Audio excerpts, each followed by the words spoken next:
मङ्गलं पञ्चपरमेष्टि मङ्गलं तीर्थङ्करं मङ्गलं विश्वजिन्धर्मं मङ्गलं वीरशासनं मङ्गलं वीरशासनं वन्दे तु सौविसिन्धे ध्रुवमचलमणोभवं गतिं पते वोक्षामि समयपाहुड मृण्मो सुदकेवलीभरिदम्। समयसार परम मांगलिक ग्रंथ है। आचार्य कुंदकुंद देव द्वारा ईसा पूर्व प्रथम शताब्दी में यह लिखा गया है। इसमें समयसार आत्मा का सार दिया गया है। 415 कुल इसमें गाथाएं हैं। प्राकृत भाषा में आर्या छंद में लिखा गया है। शैली आध्यात्मिक है। हम 15 नंबर की गाथा में देख रहे थे जिन शासन। क्या है जिन शासन? जो आत्मा को अखंड अभेद रूप से देखता है, जानता है, वह जिन शासन कहलाता है। हम जिन शासन कब बनेंगे इसकी बात आगे चलेगी। जिन शासन हम तब कहलाएंगे जब हमारे अंदर निश्चय रत्नात्रय प्रकट होगा। माता जी, निश्चय रत्नात्रय प्रकट होगा तभी हम जिन शासन कहला पाएंगे। मतलब हमारी आत्मा ही जिन शासन है, ठीक है ना। हम शास्ता तभी बन पाएंगे जब हमारे अंदर निश्चय रत्नात्रय प्रकट हो पाएगा। शास्ता से ही शास्त्र बनते हैं और शास्त्र वह होगा जिसके अंदर सर्वज्ञता होगी, जिसके अंदर पूर्ण ज्ञान होगा। और पूर्ण ज्ञान वही प्रकट कर पाएगा जिसके पास पूर्ण रत्नात्रय होगा। और कैसे पूर्ण रत्नात्रय होगा, यहाँ पर पहले अपन गाथा है 16 नंबर की। आज पहले उसका उच्चारण करते हैं और फिर इसके अर्थ को भी समझते हैं। दंसन नाण चरिताणी सेवितव्वाणी साहुणा निच्चम ताणी पूर्ण जान तिन्निवी अपाणम चेव निश्चय दो दंसनानि चरितानि सेवितव्वानि साहुणानि चं तानि पुण्यजान तिन्निवी अपाणं चैव निच्छेदो। एक ही शब्द का अर्थ देखिए। साहुणा साधु पुरुष को, दंसन नान चरिताणी दर्शन ज्ञान चारित्र का, नित्यम सदा सेवितव्वाणी सेवन करना चाहिए, ताणी पुण्य और उन तीनों को, निश्चय दो निश्चय से एक, अपाणाम आत्मा वि ही जानो उन्हें निश्चय से एक ही जानो। क्या सेवन करना चाहिए? सेवन करने की संसार में बहुत सारी वस्तुएं होती हैं। 5 इंद्रियां जो हैं या द्रव्य मन हैं, इनके सेवन करने के विषय तो अनंत हैं, अनंत विषय हैं। एक एक इंद्रियों के कहते हैं शास्त्र में असंख्यात लो प्रमाण ऐसे विषय भरे हुए हैं एक एक इंद्रियों के, और सेवन कर रहे हैं। सेवन मतलब भोगना, उसको भोग रहे हैं। भोगना मतलब अनुभव करना, उसका अनुभव कर रहे हैं। अनुभव नहीं करते हो क्या? अनुभव करते हैं। हम अभी वर्तमान में जो भी अनुभव कर रहे हैं वो पर पदार्थ के निमित्त से अपने में विभाव रूप का ही तो अनुभव कर रहे हैं। स्वभाव का अनुभव कहाँ करते हैं? बिना अनुभव के संसार में कोई जीव नहीं होता। बिना अनुभूति के संसार में कोई जीव नहीं होता। बस ये है, कोई परानुभूति करता है, कोई स्वानुभूति करता है, पर बिना अनुभूति के। यदि अनुभूति नहीं होगी, ज्ञान अनुभूति नहीं होगी, ज्ञान की अनुभूति होती है ना। और यदि ज्ञान की अनुभूति ही नहीं होगी तो वो जीव ही नहीं होगा, क्योंकि ज्ञान तो जीव का लक्षण है। उपयोगो लक्षणम, उपयोग तो आत्मा का लक्षण है, और उपयोग का ही अनुभव नहीं होगा तो फिर अनुभव किसका होगा? तो ज्ञानानुभूति ही आत्मानुभूति है, स्वानुभूति है। मैं ये कहना चाह रहा हूँ, बिना अनुभूति के कोई संसार में प्राणी नहीं है। कोई राग की अनुभूति कर रहा है, कोई वीतराग की अनुभूति कर रहा है, पर अनुभूति सभी कर रहे हैं, सबको अनुभूति हो रही है। वो स्पर्शन इंद्रिय जन्य जो विषय हैं, उस संबंधी तत्संबंधी जो है वो भी अपनी ज्ञान की अनुभूति कर रहा है। और उसमें राग द्वेष आदि के परिणाम कसाय के पड़ रहे हैं तो पड़ रहे हैं, उसकी अनुभूति कर रहा है। कलुषित परिणामों की अनुभूति कर रहा है, दुख का अनुभव कर रहा है, दुख का अनुभव कर रहा है, बाहरी वातावरण का अनुभव कर रहा है। तो अनुभव तो कर रहा है, तो वही अनुभव तो उसकी क्या है? अनुभूति है।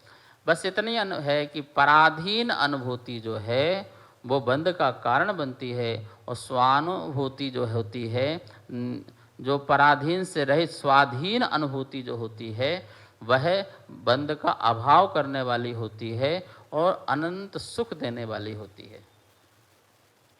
मुनिराज भी कह रहे हैं कि नित्यम सेवितव्वाणी, साहुणा नित्यम सेवितव्वाणी। नित्यम नित्य ही, नित्य का मतलब आज हो गया कल बाद में देखेंगे, है?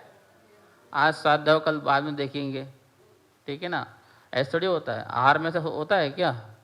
आहार तो नित्यम, आहारम नित्यम सेवितव्वाणी, आहार नित्य सेवन करना चाहिए। माता जी, आहार नित्यम नित्यम आहारम सेवितव्वाणी नहीं, दंसन नाण चरिताणी, नित्यम सेवितव्वाणी। जो दर्शन ज्ञान चारित्र है, क्योंकि दर्शन ज्ञान चारित्र पराधीन नहीं है, श्रद्धा मेरी पराधीन नहीं है, ज्ञान मेरा पराधीन नहीं है, और चारित्र मेरा पराधीन नहीं है। व्यवहार में तीनों ही पराधीन हैं, दर्शन ज्ञान चारित्र तीनों ही पराधीन हैं। किसमें? व्यवहार में। लेकिन यहाँ तो निश्चय की बात कर रहे हैं कि निश्चय में पराधीन नहीं। यदि पराधीनता हो जाए तो कभी मोक्ष न हो। मेरा धर्म और पर से पराधीन हो जाए तो धर्म कब प्रकट होगा? धर्म तो स्वाधीनता सिखाता है। धर्म क्या सिखाता है? रत्नात्रय धर्म है ना, रणत्तम च धम्मो आया है ना, सूत्र आया, रणत्तम च धम्मो, रत्नात्रय ही धर्म है। रत्नात्रय धर्म, निश्चय रत्नात्रय ही धर्म है। शुद्धोपयोग धर्मा स्यात्, टीका में आया, शुद्धोपयोग धर्मा स्यात्, शुद्धोपयोग को ही धर्म कहा है। असली धर्म तो वही है। बाकी जो शेष धर्म है पराधीन धर्म है। शुभ उपयोग पराधीन है, अशुभ तो है ही है, शुभ उपयोग भी पराधीन है। निश्चय धर्म में कोई पराधीनता नहीं है। मुनिराज नित्यम नित्य ही, सुनो, नित्य इसलिए बोल रहे हैं कि व्यवहार करते समय भी नित्य दंसन ज्ञान चारित्र का ही सेवन करते हैं। चलते समय जैसे लक्ष्य का ध्यान रखा जाता है, कदम तभी बढ़ेगा जब लक्ष्य का ध्यान रखेगा, और जिसको लक्ष्य का ध्यान नहीं रखेगा कदम बढ़ाएगा गिर जाएगा, उस लापरवाही से गिर जाएगा। तो लक्ष्य का ध्यान रखते समय हर कदम में लक्ष्य का ध्यान रखना है। कदम भी होश पूर्वक, और उस होश में भी लक्ष्य का ध्यान। कमाल की बात है ना। अभी तो हम चलते हैं तो होश में कहाँ चलते हैं, सब बेहोश में तो चलते हैं। सड़क में चल रहे हैं तो होश की क्या जरूरत है? घर में चल रहे तो होश की क्या जरूरत? सब ये तो आपकी हैबिट है, ये तो आपकी आदत में है, इसलिए आप चल रहे हो। आज आपसे कहा जाए भाई आज आपको सड़क में नहीं चलना, रेल की पटरी में चलना है, तो क्या करोगे? अब जैसे नॉर्मल चलते थे क्या वैसे चल पाओगे? है? और कहा कि अब रेल की पटरी में नहीं चलना है, आप घर की 5 मंजिल ऊपर जो छत की जो वो होती ना बाउंड्री, जो बाउंड्री होती है उसमें चलना है। अब चल के दिखाओ उसमें कितना होश चाहिए तुम्हें। और अब कहा जाए कि एक घर से दूसरे घर के सामने रस्सी बांधेंगे हम और 5 मंजिल ही रहेगी, ध्यान रखना, नीचे कुछ नहीं होगा। अब आपको चलना है, तब आपको कितना होश चाहिए। ठीक है, हम अभी तो बेहोशी में चल रहे हैं, हमारी आदतन में चल रहे हैं। अभी तो हमारा जो माइंड है वो जो है बिल्कुल अवचेतन हो रखा है। जो डला हुआ है सॉफ्टवेयर में वो चल रहा है, हमारे होश नहीं है। आपको होश तब आएगा जब आपको बोलते कि 100% आपकी उसमें उपस्थिति होगी। ठीक है, ऐसे ही कह रहे हैं कि हम धर्म जो कर रहे हैं वो धर्म भी तो आदतन का धर्म कर रहे हैं। माला करना फटाफट माला हो जाती है, अभिषेक करना अभिषेक हो जाता है। बिल्कुल आप रोबोट बन चुके हो, कंप्यूटराइज हो चुके हो, मशीन बन चुके हो, यांत्रिक आपकी क्रिया बन चुकी है, मशीनवत यांत्रिक क्रिया बन चुकी है जो आप कर लेते हो। लेकिन आपके माइंड को ही नहीं पता कि आप क्या कर रहे हो। जैसे अपन ने बटन दबाई तो सब ऑटोमेटिक चल रहे हैं इंस्ट्रूमेंट, ऐसे अपन ने बटन दबाई, ओके डन, मन दे डन, जॉब डन, तो माइंड बोलता है ठीक है डन, स्टार्ट करो, नंबर स्टार्ट, एक माला एंड, जॉब एंड, ऐसे चल रहे। नहीं, निश्चम नित्य ही प्रतिपल मुनिराज चलते हुए भी नहीं चलते हैं, बोलते हुए भी नहीं बोलते हैं, खाते हुए भी नहीं खाते हैं, देखते हुए भी नहीं देखते हैं। आया है ना, गच्छन्नपि न गच्छति, पश्यन्नपि न पश्यति, कितनी सुंदर श्लोक आया है।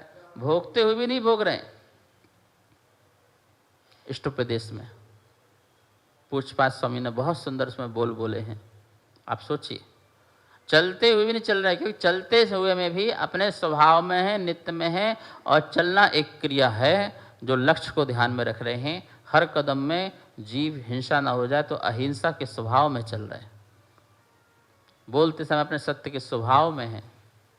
ठीक, कोई चीज उठाते धरते समय भी आचौर स्वभाव में। पर इसके साथ रहते समय भी मैं ब्रह्मचर्य में हूं, पर में रमण नहीं है। और परिग्रह शरीर आदि के बीच में रहते हुए भी मैं निष्परिग्रह हूं, तो अपरिग्रह स्वभाव में हूं। ये इस प्रकार से जो उनका स्वभाव है उसको धारण करने वाले हैं। समझ में आया। दंसनानि चरितानि सेविदव्वाणि साहुराणि चम। क्या करेंगे 24 घंटे साधु, क्या करेंगे। आपके पास तो काम बहुत है, दुकान चलाओ, मकान बनाओ, खाना पीना बनाओ, खिलाओ पिलाओ, ठीक है ना, सजो समरो, संभालो आदि कितने सारे काम हैं आपके। मुनिराज का काम क्या है, झाड़ू पोछा लगाना है क्या, बर्तन धोना है क्या, कपड़े लत्ते तो है ही नहीं, तो धोना का पहनने का मतलब ही नहीं है। कोई बैंक बैलेंस नहीं है तो कमाना नहीं है, देना नहीं है, कोई लेन देन नहीं है, कोई कर्ज नहीं है, कोई ऋण नहीं है, चुकाना नहीं है, इकट्ठा करना नहीं है, संग्रह करना नहीं है, सब कुछ खाली है। तो क्या काम है, क्या करोगे दिन भर। अब एक ही पट्टे में बैठना है, या जंगल में रहना है, या वन में रहना है, या नसिया में रहना है, ठीक है ना, क्षेत्रों में रहना, मंदिरों में रहना है। इन सब में रह के क्या करोगे। थोड़ा बोर होगे तो 2 मार्केट घूमने जाओगे क्या, बाजार घूमने जाओगे क्या, और क्या चल रहा है शेयर का भाव ये पूछोगे क्या। तो क्या काम रह गया। बात भी भाषा समिति से करना है, और तोल मोल के करना है, और कम बोलना है। चलना फिरना भी तुम्हारा कम है। तो बचा क्या, बोले नित्यम सेवित वाणी, नित्य ही सेवन करते हैं। क्या, दर्शन ज्ञान चारित्र का क्या करते हैं, सेवन करते हैं। मेरी श्रद्धा में कोई दोष पैदा तो नहीं हो रहा है, इस पर निगरानी रखते हैं। सहज प्रहरी बने होते हैं, सजग प्रहरी, सहज और सजग। सजग तो है, सजग के साथ साथ सहज है, असहज नहीं है। एक तो होता है कि असहज नहीं है, असहज नहीं है, मतलब कि सहज है और सजग है। प्रहरी बने हुए हैं। क्या बने हुए हैं, अपने ही आत्मा के प्रहरी बने हुए हैं, दूसरे के भी नहीं। कि कोई खबरदार घुसपैठ न कर सके, घुसपैठिया न बने, किसी भी इंद्रियों से कोई भी चीज अंदर ना जाए। जो मेरे में मिथ्यात्व पैदा करे, मेरे ज्ञान को दूषित करे, मेरे चारित्र को दूषित करे, इस प्रकार से वो अपने आप को पहरी बनाए हैं। विद्यानंद जी बोलते थे ध्यान कैसे करें, तो बोलना क्या दिक्कत है इसमें, पांचों इंद्रियों को चौकीदार बना लो, अपने चुपचाप बैठे रहो अंदर। क्या करो, बाहर चौकीदार बैठा हुआ है, ए चौकीदार ऐसा बोलते हैं ना, तो चौकीदार बैठा हुआ है तो आप निश्चिंत सो रहे हो, चोरी का कोई डर नहीं, ठीक है ना। ऐसे ही इंद्रियों को क्या बना दो, चौकीदार, ठीक है ना। चोर कोई चौकीदार बना दो तो क्या करेगा, अब वो रक्षा तो उसको करना ही पड़ेगी। इंद्रियां चोर है, हमारा समता का धन चुरा लेते हैं, हमारा संयम का धन चुरा लेते हैं, हमने उन्हीं को चौकीदार बना दिया। अब बेटा ध्यान रखो, कोई अंदर नहीं आएगा। अब अपने समता संयम को बचा के रखो, अपने रत्नत्रय को बचा के रखो, इनका ही सेवन करते रहो। निर्मल सद्धान की पर्याय का आनंद लो। अहो क्या हूँ मैं, भगवान स्वरूप हूँ, मैं शुद्ध स्वरूप हूँ, मैं ज्ञायक स्वरूप हूँ, अखंड आत्मा हूँ, अभेद आत्मा हूँ। ऐसा वस्तु मेरा स्वभाव है, वस्तु का स्वभाव मेरा आत्मा का धर्म है। इस प्रकार का जो सिद्धांत का आनंद लो, इसी रूप का जानने का आनंद लो, और इसी रूप का स्थिरता का आनंद लो। कैसे आनंद लेना है? भोजन बनाया, टीका में आया, साग बनाई, साग सब्जी बनाई और उसमें नमक की डली डाल दी, ठीक है ना। जब भोजन किया तो किसका स्वाद आया, डली का स्वाद आया। किसका आया, डली का स्वाद आया। बहुत सारे आइटम होते हुए भी स्वाद किसका लिया, किसका? अच्छा, नमक ज़्यादा होता है तो स्वाद किसका आता है? स्पीड से रखते ही, जीभ में रखते ही सबसे पहले स्वाद किसका आएगा? नमक का आएगा। अरे उसमें तो बहुत कुछ थी, तुमने उसका नाम क्यों नहीं लिया? घी भी था, तेल था, मसाले सब थे, लेकिन दिमाग किस में गया? बोले इसी प्रकार तुम कर्म के बीच में रहो, शरीर में रहो। जैसे तुम्हें साग में सिर्फ नमक का स्वाद आया, ऐसे ही तुम सबके बीच में रह करके सिर्फ अपने रत्नत्रय का स्वाद लो। किसका स्वाद लेना है? रत्नत्रय का। ताणी पुण्य जान तिन्निवि अप्पाणाम चेव निश्चय दो। ताणी पुण्य, और उन तिन्नी तीनों को निश्चय दो, निश्चय से एक अप्पाणाम आत्मा ही जानो। भैया थोड़ा समझ लो अच्छे से। मात्र सम्यक दर्शन कभी निश्चय नहीं होता है, मात्र ज्ञान मात्र कभी निश्चय सम्यक दर्शन नहीं होता है, मात्र सम्यक चारित्र मात्र कभी निश्चय नहीं होता है, निश्चय नहीं होता है। तीनों की एकता लिखा ना, ताणी पुण्य जान तिन्नी भी अप्पाणाम चेव निश्चय न दो। इन तीनों को एक जान आत्मा, इन तीनों को एक जान आत्मा। आत्मा बोले तीनों आ गए, तीनों बोले आत्मा आ गई, तीनों को एक आत्मा जान निश्चय दो। वह निश्चय से तीनों को एक आत्मा जान, तभी निश्चय रत्नत्रय होता है। कोई बोले अभी सम्यक दर्शन है, ओहो आत्मा की अनुभूति ली तो हमें सम्यक दर्शन हुआ। नहीं, आत्मा की अनुभूति कहाँ ली? आत्मा की अनुभूति क्या होती है उसके बारे में तूने श्रद्धान किया है। क्या किया है? श्रद्धा किया है। ये मार्ग सही है ऐसा तूने श्रद्धा किया है। मार्ग का आनंद तो चलने में आएगा, मार्ग का ज्ञान लेने में आनंद नहीं आएगा। संवेद शिखर तो चढ़ने में आनंद आएगा। संवेद शिखर में घर बैठे सोचते रहो, अच्छा 27 किलोमीटर है, 9 जाना 9 घूमना 9 आना, गणित लगाते रहो, गिनती गिनते रहो। 27 किलोमीटर है, इतनी खाई है, इतना टाइम है, इतना समय है, इसमें ऐसा सब बातें ठीक है। शास्त्र में लिखा, ओहो बड़ा संवेद शिखर बढ़िया है, बहुत अच्छा है, आनंद आएगा, तो उसका आप लो। लेकिन संवेद शिखर की अनुभूति, संवेद शिखर की अनुभूति तो जब चढ़ोगे, यात्रा करोगे, तभी आएगी, वो निश्चय होगा। तो अभी क्या हुआ है? अभी निर्णय हुआ है। निर्णय और निश्चय में अंतर होता है। यद्यपि किसी चीज़ का निर्णय हो जाए तो बहुत बड़ा काम है। भी क्या हो गया? निर्णय मात्र हो जाए तो निर्णय करना भी तो बहुत बड़ा काम है ना। हम संवेद शिखर जाएंगे क्योंकि संवेद शिखर इतना प्यारा है, अनंत जी मोक्ष गए हैं, ओहो हमने भी तो निर्णय कर लिया है कि इस साल तो हम संवेद शिखर। तो निर्णय कितना आनंद आ रहा है। जब जब बातें होती हैं, चर्चा होती है, तो संवेद शिखर की बात निकल के अरे भैया हमने भी निश्चित किया, बड़ा बड़ा गजब का सुना है, वहाँ तो इतने मुनि, इतना ऐसा, ये इतने तीर्थ, इतने क्षेत्र, इतनी वंदना, ये वो सब। जब जब आप उसकी बातें कर रहे हो, जब जब आपके परिणाम में आ रहा है, जब जब उसका उपयोग में आ रहा है, तब तब क्या हो रही है? आपको खुशी हो रही है ना, उस राक्ष संबंधी खुशी हो रही है ना, ठीक है ना। श्रद्धा ज्ञानानुभूति में चली जाती है, ठीक है ना। श्रद्धा का उपयोग सदा श्रद्धा का नहीं रहता है, वो ज्ञान की धारा में आ जाता है। तो हमें जब जब उसकी ज्ञान की बातें होंगी, जब तक चर्चा होगी स्वामी जी, तब तो हमें बहुत अच्छा लगेगा ना। लेकिन अनुभूति, पड़ोसी का बेटा कितना भी अच्छा हो, पर है तो अपना नहीं ना। क्या? एक बाप अपने बच्चों को बोलता था, तू पढ़ता लिखता नहीं, जरा देख वो बच्चा, देख पड़ोसी का कितना अच्छा पढ़ता, कितना अच्छा लिखता है।